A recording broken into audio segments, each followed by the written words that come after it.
पंडित जी राम राम। जय श्री राम, हर हर महादेव। जय श्री राम, जय शिव शंकर की। आपने दोस्तों देखा होगा कि मैं शिव शंकर की, जय हनुमान जी की, जय श्री राम। बिल्कुल मैं जब भी बोलता हूँ ये तीन चीज जरूर बोलता हूँ, मगर आपकी समझ में नहीं आती होगी।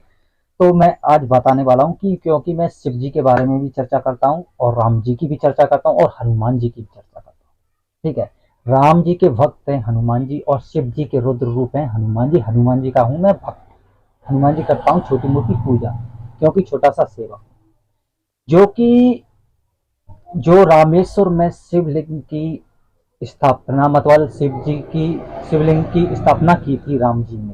जी, बिल्कुल बिल्कुल। और कि जो कि बिना स्त्री के स्थापना नहीं होती है। यानी कि बिना स्त्री के कोई स्थापना नहीं होती है शिवलिंग की, यानी कि बिल्कुल स्थापना नहीं हो सकती है। जब सीता माता जी का हरण हो चुका था, बिल्कुल बिल्कुल। राम जी ने उससे पहले, मतलब सीता जी का हरण हो गया था, उसके बाद में ही उसकी स्थापना भी की। बिल्कुल उसकी बिल्कुल। स्थापना की थी। तो वो कैसे की थी? बिना स्त्री के हो नहीं सकती, तो मगर वो कैसे की थी? या मनुष्य कोई भी इस तरीके का कार्य करता है तो वो कैसे कर सकता है? बिल्कुल बिल्कुल, आपने बहुत ही सुंदर प्रश्न किया है। जब श्री रामचंद्र जी वन में 14 वर्ष का वनवास भोग रहे थे, उस समय सीता जी का हरण कर लिया गया था। रावण ने सीता जी का हरण कर लिया। तब रामचंद्र जी ने उस रामेश्वरम शिवलिंग की स्थापना कैसे की, वह प्राण प्रतिष्ठित कैसे हुए, आप यही जानना चाह रहे हैं। क्योंकि एक तरफ शास्त्र में यह भी लिखा हुआ है कि जब विवाह संस्कार होता है तो स्त्री की तरफ से वचन होता है तीसरे नंबर का, यदि यज्ञम कुर्यात् तस्मिन् नमपि सम्मतिं गृह्णाति, यानी कि आज के बाद आप कोई भी यज्ञ अनुष्ठान इत्यादि करें तो उस समय आप मुझे अपने दाहिने अंग लेकर के उस हवन को या प्राण प्रतिष्ठा को पूर्ण करें, तभी वह पूर्ण मानी जाएगी। उससे पहले वह पूर्ण नहीं की जा सकती। तो सीता माता का तो हरण हो चुका था, तो शिवलिंग की स्थापना कैसे हुई, आप यही जानना चाह रहे हैं। तो मैं इसके विषय में विशेष रूप से बताऊंगा कि तुलसी कृत रामायण में बहुत कम सूक्ष्म रूप में विवरण मिलता है, लेकिन जो वाल्मीकि रामायण है उसमें विशेष रूप से इस पाठ्यक्रम का वर्णन मिलता है कि जब श्री रामचंद्र जी समुद्र किनारे पर पहुंच गए थे तो वहां पर रामेश्वरम शिवलिंग की जो स्थापना की थी, तो उसकी स्थापना से पूर्व उन्होंने महादेव जी की पूजा की। पूजा करने के उपरांत उन्होंने सोचा कि यहाँ पर शिवलिंग का विस्तार किया जाए और यहाँ पर मुझे अभिषेक करने का सौभाग्य प्राप्त हो, क्योंकि श्री रामचंद्र जी के इष्ट देव कौन थे? महादेव जी।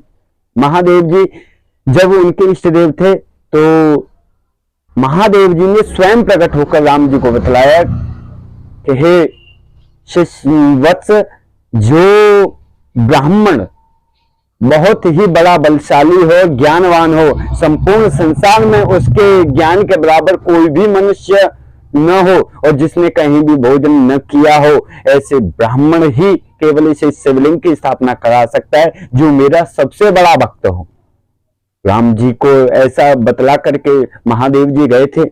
तब राम जी ने सोचा कि कुछ वानर सेना को आदेश दिया कि जाओ संपूर्ण संसार में, संपूर्ण विश्व में खोजो ऐसा कोई ब्राह्मण हो जो कि जिसने संपूर्ण महादेव जी के भक्ति में अपना जीवन व्यतीत किया हो। वह जिस प्रकार महादेव जी की भक्ति करता है, महादेव जी की भक्ति हम भी करते हैं, तो उस नाते मेरा गुरु मित्र हुआ, गुरु के रूप में हुआ। इसलिए ऐसा कोई ब्राह्मण खोजो जिससे कि वह शिवलिंग की स्थापना करा सके। वानर सेना संपूर्ण विश्व में घूमी, मगर ऐसा कोई महान विद्वान पंडित या ब्राह्मण उन्हें प्राप्त नहीं हुआ, गुरु के रूप में प्राप्त नहीं हुआ। उसके बाद जब वह वानर सेना लंका पहुंची, लंका में जाकर के एक ब्राह्मण के रूप में रावण को प्रणाम किया है वानर सेना ने और कहा है कि हे रावण, हमारे अयोध्या के राजा श्री रामचंद्र जी आपका विशेष आह्वान करते हैं। वह महादेव जी की स्थापना के लिए आपको विशेष रूप से निमंत्रण देने आए हैं, उन्होंने निमंत्रण भेजा है। आप वहां जाके महादेव जी का अनुष्ठान करके उनकी शिवलिंग की स्थापना करा के आए। जब यह सब लीला रावण को बताई गई तो रावण ने देखा कि राम के दूत मेरे पास में एक शिष्य के रूप में आए हैं, मुझे भी एक गुरु के रूप में इन्हें जवाब देना चाहिए।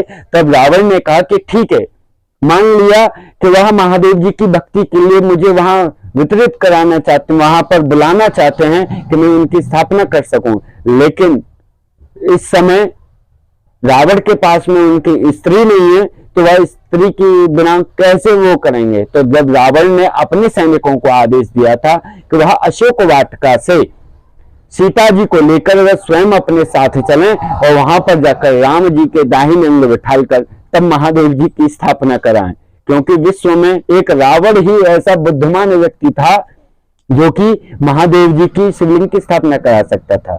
जब रावण अपने साथ में सीता जी को पुनः बिठा करके लेके आया है, जिसका वर्णन वाल्मीकि रामायण में आपको पूर्ण रूप से प्राप्त होता है, जब लेकर के आया है तब राम जी ने रावण को गुरु के रूप में प्रणाम किया। तब रावण ने स्वयं उस राम जी को आशीर्वाद दिया है कि हे राम, तुम्हारी विजय हो, विजयी भवा, आपकी विजय हो।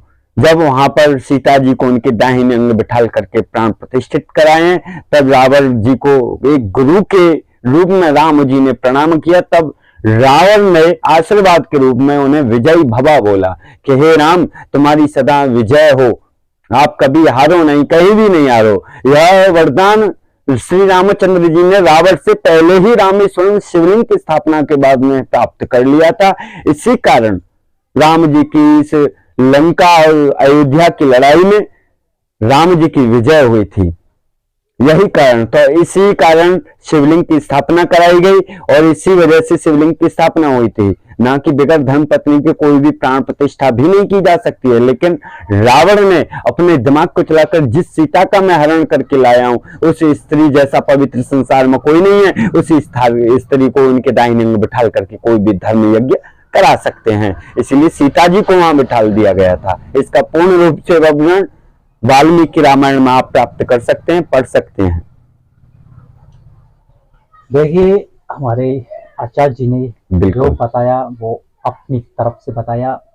जो मेरा पूछने का धर्म था वो मैंने पूछा उनसे, और इनसे ही संपर्क कर सकते हैं। इनका कॉन्टैक्ट नंबर मैं अपनी स्क्रीन पर दे रखा हूँगा, और कि आप भी कमेंट बॉक्स में लिख सकते हैं कोई भी, आप कुछ भी राम यानी कि रामचरितमानस से या हनुमान जी से या महादेव जी से, शिव जी से या राम जी से कोई भी जानकारी पूछना चाहते हैं, कुछ भी जानना चाहते हैं, तो आप कमेंट बॉक्स में लिख सकते हैं। उसका जवाब हमारे आचार्य जी आपको बेफिक्र देंगे, बिना हिचकिचाए, क्योंकि जो इन्हें पता है वो इसका जवाब आपको जरूर देंगे, क्योंकि ये एक ज्योतिषी हैं और ये कुंडली भी बनाते हैं, और आप इनसे कुंडली भी बनवा सकते हैं। यानी कि हम आचार्य जी से चलवाना चाहेंगे कि आप इनसे संपर्क कर सकते हैं, क्या क्या कर सकते हैं। जन्म कुंडली इत्यादि अगर बनवानी हो तो आप बनवा सकते हैं। ज्यादा चार्ज नहीं है, आपके 50 रुपए डिलीवरी चार्ज के लगते हैं, बाकी आपके कागज और स्याही का पैसा खर्च होता है। बाकी हम सब कुछ उसमें अपने दिमाग से लिखते हैं, बाकी आपका कोई भी उसमें चार्जेबल नहीं होता है। जन्म कुंडली बनवाने के लिए भी संपर्क कर सकते हैं, और श्री राम कथा, श्रीमद् भागवत कथा कराने के लिए भी आप संपर्क कर सकते हैं। काल सर्प दोष, पितृ दोष इत्यादि बहुत सारे दोष होते हैं, उनसे छुट्टी पाने के लिए आप हमसे संपर्क कर सकते हैं। नंबर आपको स्क्रीन पर दिया जा रहा है। क्योंकि भक्तों मैं इनसे ही ज्यादा बात करता रहूंगा और इनके साथ ही जरूर बहुत से ज्यादा आऊंगा इनके साथ में, क्योंकि इन्होंने बताया कि मैं यानी कि श्रीमद् भागवत कथा, राम कथा और की अन्य कई चीजें बताई हैं, ये करते हैं। सुंदरकांड का भी बात करते हैं, बिल्कुल राम कथा भी करते हैं, श्रीमद् भागवत कथा करते हैं, और क्या करते हैं जी? श्रीमद् भागवत कथा, देवी कथा, श्री राम कथा, जन्म कुंडली इत्यादि बनवा सकते हैं। रत्न हमारे माध्यम से आप पहन सकते हैं, जिससे आपको 100% लाभ की गारंटी होगी। रत्न भी 100% शुद्धता की गारंटी होगी। जय श्री राम। मैंने इनसे बात करी, आप इनसे संपर्क कर सकते हैं। इनका संपर्क नंबर दे दूंगा मैं अपनी स्क्रीन पर, और जो मैं जानता हूं वो मैं बताता हूं। और कि इन आचार्य जी से तो मैं हमेशा मिलता रहूंगा, क्योंकि हमारे पड़ोसी हैं। मैं जब भी चाहूंगा इनके साथ में वीडियो लाता रहूंगा, एक से एक अच्छी वीडियो आएगी आप लोगों के बीच में। और जय श्री राम भी कमेंट बॉक्स में जरूर लिख दिया करो। जय श्री राम। जय श्री राम।